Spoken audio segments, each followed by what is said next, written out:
কবুল বলার ঠিক আগ মুহূর্তে ছোঁয়ার হবুবর অনুরাগ চৌধুরী দাঁড়িয়ে বলল, ছোঁয়া, তোমার সাথে আমার কিছু কথা আছে। অনুরাগের কথা শুনে তার মা বলে ওঠে, আগে বিয়েটা হয়ে যাক, তারপর তো সব কথা হবে। তুমি বুঝতে পারছো না মা, আমার কথাগুলো এক্ষুনি বলা দরকার, যেটা পরে বলতে গেলে অনেক দেরি হয়ে যাবে। অনুরাগের মা উত্তেজিত হয়ে কিছু বলতে চাইলেন, তার আগেই ছোঁয়া তার প্রিয়া আন্টির দিকে তাকিয়ে বলল, না আন্টি, আগে আমি ওনার কথা শুনবো, তারপর বিয়েটা হবে। উনি যেহেতু এই মুহূর্তে কথাটা বলতে চাচ্ছেন, নিশ্চয়ই কথাটা শোনা খুব জরুরি। আপনি আমার সাথে ভেতরে আসুন, আমি এক্ষুনি আপনার কথা শুনবো। এটা বলে আমি আমার রুমে গেলাম। রুমের বেলকনির সামনে এসে দাঁড়িয়েছে ছোঁয়া, তাকে ফলো করে পেছনে অনুরাগ এসে দাঁড়ায়। তারপর অনুরাগকে উদ্দেশ্য করে বলল, এবার বলুন কি বলবেন। ছোঁয়া, আমি বুঝতে পারছি না কথাগুলো তোমাকে কিভাবে বলবো। আমি বুঝে ওঠার আগেই সবকিছু হয়ে গেছে। আমার আম্মু আমাকে এ ব্যাপারে কিছু জানায়নি পর্যন্ত, শুধু বিদেশে থাকতে ফোন করে বলেছে আমার বিয়ে ঠিক হয়ে গেছে। আমি কাল ফিরেছি আর আজকে বিয়ের জন্য নিয়ে এসেছে। আমি এখানে আসার আগে আম্মুকে বলেছিলাম আমাকে ভাবার জন্য সময় দাও, কিন্তু না, আম্মু উল্টো আমাকে বলল, এত ভালো মেয়ে নাকি আমি জীবনেও পাবো না। তুমি আমাকে কতটুকু চেনো, ছোটবেলায় একসাথে খেলা করেছি, একসাথে থেকেছি, ব্যাস এইটুকু। এটুকুর মধ্যে তুমি বুঝতে পেরেছো তুমি আমাকে পছন্দ করো বা আমি তোমাকে পছন্দ করি। আপনার কি আমাকে পছন্দ না? আমি সেটা বলিনি ছোঁয়া, আমি এখন বিয়ের জন্য প্রস্তুত না। তাহলে বিয়েটা আরো কয়েকদিন পর করি। না ছোঁয়া, আসলে আমি তোমাকে বিয়ে করতে পারবো না। আমি বিয়েটা ভাঙতে চাইছি, আর সেটার জন্য আমার তোমার সাহায্য দরকার। অনুরাগের কথাটা শুনে ছোঁয়া বেশ অবাক হয়ে গেল। আপনি যা বলবেন আমি তাই করব, তবু বিয়েটা ভাঙবেন না প্লিজ। সেই ছোটবেলা থেকে আমি আপনাকে পছন্দ করি। যখন আপুদুলা ভাই আমাকে এসে বলে আপনার সাথে আমার বিয়ে ঠিক করেছে, তখন থেকে আমি আপনার ছবি আমার মনের মাঝে এঁকে ফেলেছি। দরকার হলে আপনি আরো কিছুদিন সময় নিন, তারপরও বিয়েটা ভাঙবেন না। তুমি আমার কথাটা বোঝার চেষ্টা করো ছোঁয়া। তুমি সম্পূর্ণ ট্রিপিক্যাল বাঙালি, তুমি শাড়ি পরো, এসব আমার পছন্দ না। আমি মডার্ন স্মার্ট এসব মেয়ে পছন্দ করি। আমার পাশে ওই সব মেয়েদের মানায়। আমি তোমাকে বিয়ে করলে আমি কখনো বন্ধুদের সামনে তোমাকে নিয়ে যেতে পারবো না। আমার বন্ধুরা তোমাকে দেখলে হাসাহাসি করবে, আর আমার সাথে তোমার যায় না ছোঁয়া। অনুরাগ আমার সামনে কথাগুলো বলে যাচ্ছে, আর তার কথা শুনে আমার চোখ থেকে টপ টপ করে পানি পড়তে লাগলো। তবুও নিজেকে সামলে বলি, ব্যাস অনেক বলেছেন মিস্টার অনুরাগ চৌধুরী, আপনি আমাকে বিয়ে করবেন না, তাই বলে আপনি আমাকে এভাবে অপমান করতে পারেন না। আপনি আমাকে অনেক কথা বলেছেন এতক্ষণ, আমি কিছুই বলিনি, আর একটা কথাও আমি আপনার থেকে শুনতে চাই না। আপনি বলেছেন যে আপনার সাথে আমার চায় না, ঠিক আছে, একদিন আপনি আমার সামনে এসে বলবেন আপনি আমাকে ভালোবাসেন, এটা আমার চ্যালেঞ্জ। এই কথা শুনে অনুরাগ হালকা হেসে বলল, সেই দিন কখনো আসবে না, সেটা সময় বলে দিবে। আপনি আমাকে একটু একা থাকতে দিন। অনুরাগ বলল, নিশ্চয়ই, আমি আম্মুকে নিয়ে চলে যাচ্ছি। একটু পরে ওরা সবাই চলে যায়, আর ছোঁয়া দরজা আটকে জোরে জোরে কান্না করতে লাগলো। একটু পর আপু দুলাভাই এসে দরজায় টোকা দিতে লাগলো। আপু বলল, ছোঁয়া বোন, দরজা খোল। তাদের কথা শুনে আমি জোরে চিৎকার করে বলি, আমাকে একটু একা ছেড়ে দাও। দুলাভাই দীর্ঘশ্বাস ফেলে বলল, মেয়েটাকে একটু একা ছেড়ে দাও, কম ঝড় তো চাইনি মেয়েটার উপর দিয়ে। এটা বলে তারাও একটু একা ছেড়ে দিয়ে নিজের রুমে চলে গেল। অনুরাগ বাসায় ফিরতেই তার আম্মা আমেনা বেগম তাকে উদ্দেশ্য করে বলল, অনুরাগ, কাজটা তুমি মোটেও ঠিক করনি। তুমি আমার মান সম্মান একেবারে ধুলোয় মিশিয়ে দিয়েছো। তুমি আজকে যেভাবে ছোঁয়া আমাকে অপমান করেছো, একদিন তুমি ছোঁয়াকে পাওয়ার জন্য অনেক কষ্ট করবে, কিন্তু সেদিন ছোঁয়াকে পাবে না, এই আমি বলে দিলাম। অনুরাগ তার মায়ের দিকে তাকিয়ে কিছু বলতে নিলে তার মা তাকে বলে ওঠে, কাজটা তুই একদম ঠিক করিসনি। এটা বলে অনুরাগের মা ভেতরে চলে গেলেন। অনুরাগ তার মায়ের যাওয়ার দিকে কিছুক্ষণ তাকিয়ে রইল, তারপর মনে মনে বলল,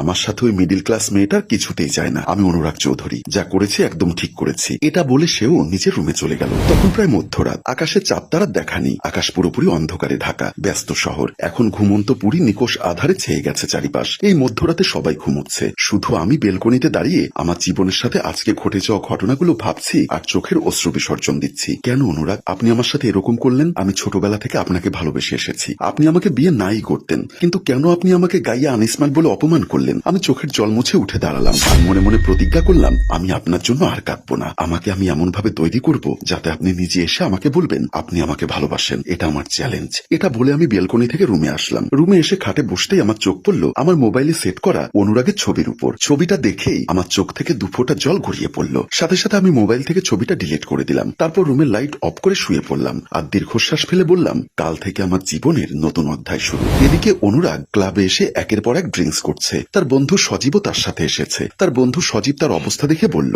কি রে, তোর না কালকে বিয়ে ছিল, তা বিয়েটা ভাঙলি কেন? তার কথা শুনে অনুরাগ হাসতে হাসতে বলে, আমি ওই মেয়েটাকে কিছুতেই বউ হিসাবে মানতে পারবো না, তাই বিয়েটা ভেঙে দিয়েছি। ভাই আর কত খাবি, এবার চল, আন্টি জানতে পারলে কেলেঙ্কারি হয়ে যাবে। তোকে আজকে বাসায় ঢুকতে দেবে কিনা কে জানে, চল তোকে বাসায় দিয়ে আসি। তারপর তার বন্ধু তাকে ধরে ক্লাব থেকে বাড়ি পৌঁছে দিতে যায়। অনুরাগের কাছে বাড়ির এক্সট্রা চাবি থাকায় সে চাবি দিয়ে তালা খুলে নিজের ঘরে চলে যায়। সকালে ঘুম থেকে উঠে ফ্রেশ হয়ে নিচে গেলাম। নিচে গিয়ে দেখলাম আপু টেবিলে বসে আছে। দুলাভাই হয়তো নাস্তা করে অফিসে গেছে। আমি গিয়ে চেয়ার টেনে বসলাম। তারপর আপাকে উদ্দেশ্য করে বললাম, তাড়াতাড়ি খাবার দাও, খুব ক্ষুধা পেয়েছে। আমার কথা শুনে আপু অবাক হয়ে আমার দিকে তাকালো। তাদের অবাক হয়ে তাকানোটা স্বাভাবিক। আপু হয়তো ভেবেছিল কালকের ঘটনার পর আমার নিজেকে সামলাতে একটু সময় লাগবে। আমি নিজের ভাবনাকে বাদ দিয়ে মাকে বলি, কি হলো আপু, খাবার দাও। আপু আমার দিকে তাকিয়ে বলে, বোন তুই ঠিক আছিস তো? আপুর কথা শুনে আমি তার দিকে তাকিয়ে একটা মিথ্যা হাসি দিয়ে বলি, আমি আমি একদম ঠিক আছি আপা, কালকের ঘটনাটা ভুলে যাও আপা। আমিও ভুলে গেছি। অনুরাগ আমাকে টিপিক্যাল গাইয়া মেয়ে বলে যা নয় তা বলে অপমান করেছে। এবার অনুরাগ দেখবে এই টিপিক্যাল গাইয়া মেয়ে চাইলে কি করতে পারে। আপা, দুলাভাইকে বলিস আমি বাবার ব্যবসাটাতে জয়েন করব। আপু অবাক হয়ে বলল, কি বলছিস এসব? তোর মাথা ঠিক আছে? কেন আপু, বাবার পরে আমাদের দুই বোনের জায়গায় যদি একজন ভাই থাকতো তাহলে কি ব্যবসাটার হাল ধরতো না? আমি কেন ধরতে পারবো না? আমার কথা শুনে আপু হাসি মুখে বলে, এটা তো খুব ভালো কথা, আমি এক্ষুনি তো দুলাভাইকে ফোন দিয়ে সব ব্যবস্থা করে রাখতে বলবো। আর শোন বোন, আমিও চাই তুই অনুরাগকে দেখিয়ে দিস তুই চাইলেই সব করতে পারিস। এটা বলে আপু আমাকে জড়িয়ে ধরলো। তোমরা আমার জন্য দোয়া করো, আমি যেন আমার লক্ষ্যে পৌঁছাতে পারি। আপু আমার মাথায় হাত রেখে বলল, আমাদের দোয়া তোর সাথে সব সময় আছে। তারপর আপু আমাকে নিজের হাতে খাবার বেড়ে খাইয়ে দিল। এরপর 3 মাস পার হয়ে গেছে। অনুরাগ নতুন একটা প্রজেক্ট নিয়ে কাজ শুরু করেছে, আর সেটার জন্য কথা বলতে একটা এজেন্সি অফিসে বসে আছে অনুরাগ। প্রায় 1 ঘন্টা ধরে বসে আছে, তাই সে খুব বিরক্ত। তখনই অফিসের সিওর পিএস এসে বলল, আপনি এখন ভেতরে যেতে পারেন। অনুরাগ রাগে ক্ষোভে ফেটে পড়ে মেয়েটাকে বলল, আপনি জানেন আমি কে? আমাকে এভাবে 1 ঘন্টা বসিয়ে রাখার মানে কি? আপনাদের এখানে কাজের বিষয়ে কথা বলতে এসেছি। এই মুহূর্তে একসাথে 4টা প্রজেক্টের কাজ চলছে আমার, আর এটা আমার ড্রিম প্রজেক্ট, তাই আমি নিজে এখানে এসেছি। আপনাদের এজেন্সি এমন কোনো বড় এজেন্সি নয় যে আমার সাথে এমন দামি ভাব দেখাতে হবে। কিভাবে আপনি আমাকে 1 ঘন্টা বসিয়ে রাখেন? মেয়েটি বলল, আমাকে ক্ষমা করবেন, আমাদের কোম্পানি গত 3-4 মাসে রেকর্ড ব্রেক করে দেশের সেরা 5 এজেন্সির মধ্যে জায়গা করে নিয়েছে, যার একমাত্র ক্রেডিট আমাদের নতুন সিও ম্যাডামের। আমাদের চেয়ারম্যান স্যারের ছোট মেয়ে, খুবই মেধাবী। আর আমি আপনাকে ইচ্ছা করে দাঁড় করিয়ে রাখিনি স্যার, উনি জার্মানির এবং চীনের ক্লায়েন্টদের সাথে জুম মিটিং এ ব্যস্ত ছিলেন। মেয়েটির কথা শুনে অনুরাগ কিছুটা অবাক হলো বটে। মেয়েটি বলল, আপনি ভেতরে যেতে পারেন। নতুন সিও ম্যাডাম সম্পর্কে অনুরাগের বেশ কৌতূহল জাগে, তাই সে তাড়াতাড়ি ভেতরে চলে গেল। ভেতরে গিয়ে দেখলো ঘোরানো চেয়ারে বসে আছে ওয়েস্টার্ন পোশাক পরিহিত একটি স্মার্ট মেয়ে। তার মুখটা দেখা যাচ্ছে না চুলের জন্য। অনুরাগ বলল, হাই, আমি অনুরাগ, আপনার সাথে আমার ইমেলে কথা হয়েছিল। মেয়েটি এবার চেয়ার ঘুরিয়ে অনুরাগের দিকে তাকিয়ে বলল, বসুন। অনুরাগের চোখ যেন বিস্ফোরিত, সে নিজের চোখকে যেন বিশ্বাস করতে পারছে না। মাত্র 3 মাসে একটা মানুষের এরকম পরিবর্তন হতে পারে সে নিজের চোখে না দেখলে হয়তো বিশ্বাস করতো না। আরে বাবা, তুমি তো নিজেকে একদম বদলে ফেলেছো, আমি তো তোমাকে চিনতেই পারছিলাম না। তারপর বলো কেমন আছো? মিমাপা দুলাভাই কেমন আছে? ছোঁয়া বলল, আপনি কাদের কথা বলছেন? দয়া করে আপনি কোনো পার্সোনাল কথা বলবেন না, এখানে একটা ব্যবসায়িক ডিলের জন্য এসেছেন। আমাদের মধ্যে আগামী 15 মিনিট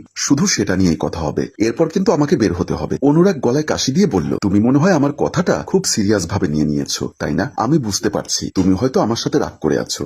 সরি, আমি আপনাকে আবারও বলতে বাধ্য হচ্ছি, আপনি যদি পার্সোনাল কথাবার্তা বন্ধ না করেন তাহলে আমি এক্ষুনি আপনার সাথে মিটিংটা ক্যান্সেল করে দিব। আর হ্যাঁ, এমনিতেও আপনাদের সাথে ব্যবসা করার আমাদের কোনো ইচ্ছা নেই, কারণ গত 3-4 মাসে আমরা যেভাবে গ্রো করে গেছি তাতে করে আমাদের কাছে নতুন সব ক্লায়েন্টরা আছে, আর আপনাদের কোম্পানির অবস্থাও তো আগের মতো নেই। তাই সব দিক চিন্তা করে বলছি, হয়তো আপনাদের সাথে আমাদের আর ব্যবসাটা নাও হতে পারে। ছোঁয়া অনবরত কথা বলে যাচ্ছে, আর অনুরাগ একটার পর একটা ধাক্কা খাচ্ছে। তার মনের মধ্যে মেয়েটার জন্য কেমন যেন একটা অনুভূতি সৃষ্টি হচ্ছে। সেদিনের সহজ সরল ট্রিপিক্যাল বাঙালি মেয়েটা কিভাবে এতটা স্মার্ট করে কথা বলছে, আর কিভাবেই বা এত কম সময়ে তার কোম্পানিটি এতটা গ্রো করলো। অনুরাগের মাথায় কিছুই আসছে না, সে বুঝতে পারছে না এরপর কি হতে যাচ্ছে। সম্মানিত ভিউয়ার্স, যদি আপনারা চান তাহলে আমরা অবশ্যই দ্বিতীয় পর্ব নির্মাণ করব। তার জন্য অবশ্যই এই গল্পটি শেয়ার করে আমাদের পাশেই থাকবেন। ধন্যবাদ। গল্পটির রচনা ও পরিচালনায় অভি, ক্যামেরায় শিহাব ও শাকিল এবং প্রযোজনায় মঞ্জুর মোর্শেদ। ধন্যবাদ।